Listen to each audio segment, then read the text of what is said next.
Morning. আজকে আমরা সকাল সকাল চলে এসেছি। আজকে আমরা দুজনে হচ্ছে ব্লগটা স্টার্ট করেছে, কিন্তু এখন হচ্ছে আমি যাব আমার চিরসখার কাছে, মানে আমার বিআইয়ের কাছে। আমার বিআই মশাই, হ্যাঁ মেজো বিআই, আমার মেজো বিআই হচ্ছে আমার জন্য বাড়িতে ফুলকপি বাঁধাকপি বানিয়েছে, তোড়া বানাচ্ছে ফুলের ওইগুলো দিয়ে এখন ফুলের তোড়ার মতন করে দেবে। আমি নিয়ে চলে যাব। তা চলো বাড়িতে কি সুন্দর সবজি বানিয়েছে সেগুলো তোমাদের সঙ্গে দেখো। তারপরে চলে আসলাম আমার বেয়াই মশাই, মানে আমার চিরসখার কাছে। চিরসখা যে সবজিগুলো বাড়িতে বানিয়েছিল সেইগুলোই হচ্ছে আমাদের তুলে দিল। দেখো কি সুন্দর বিনা সারে ফুলকপি হয়েছে, কত সুন্দর। বাড়ির জিনিস তার তো একটা আলাদা স্বাদই হবে বলো।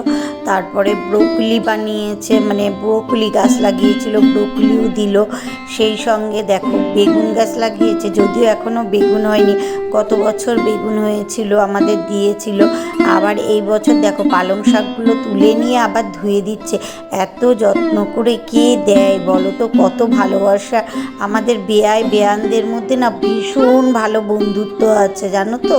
আমরা প্রত্যেকের সঙ্গে খুব মজা করি, আনন্দ করি। সেই সঙ্গে দেখো টমেটো হয়ে গেছিলো বলে আমি কটা কাঁচা টমেটো তুলে নিয়েছিলাম, পাকা টমেটো ছিল না, তাই জন্য আমি বলছি একটা বাঁধাকপি দাও, সে শুনলই না। দেখো জোর জবরদস্তি দুটো বাঁধাকপি দিয়ে দিয়েছে।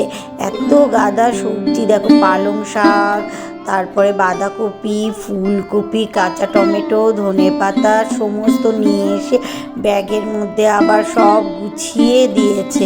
মানে সত্যি মানে আমার বেয়ানরা দুজনে। আর এর মধ্যে দিয়ে এই যে দিদি সকাল থেকে খাইনি, তখন খেতে বসেছে।